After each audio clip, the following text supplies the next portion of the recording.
ஏமா பல் நிறுத்திட்டேன் மச்சான். ஏன் மச்சான்? இந்த ஆளு மாச கணக்காக இங்கேயே படுத்துக்கிட்டு இருக்கான். யார் இந்த தாடி தாத்தாவா? ஆமா. சரி வா என்ன கேட்கலாம். கேட்போம். எனக்கு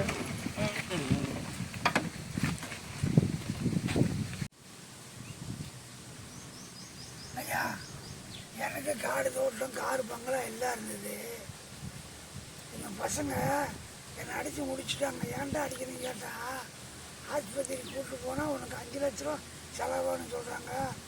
உனக்கு எதுக்கு ஏன் 5 லட்சம் தென்னை செலவு பண்ணணும்? வயசாகி போச்சுங்க. இன்னைக்கு இருக்க நாளைக்கு போயிடுவேன். அதனால் விரட்டி கையெழுத்து வாங்கிட்டாங்க. என்ன பண்ணுறது? வேறு வழி இல்லாமல் அப்படியே காடு காடாக சுற்றி இந்த கோயிலில் வந்து அப்படியே மரத்தில் உட்காந்து சாப்பிட்டு 3 நாள் ஆச்சுங்க.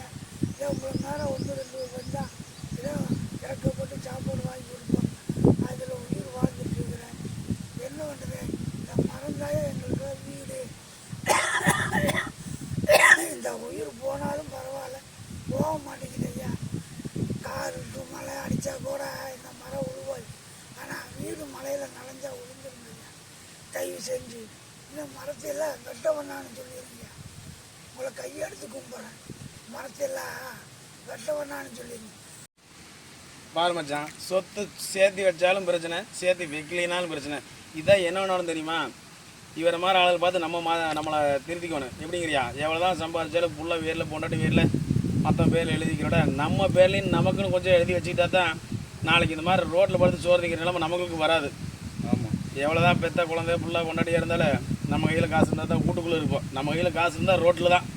வா, ஏதோ வேணாலும் முடிஞ்ச உனக்கு சோறுக்கு இது வாங்கிட்டு வரேன். சோறு வாங்கிட்டோம். அப்படியே படுத்துரு. படுத்துருங்க.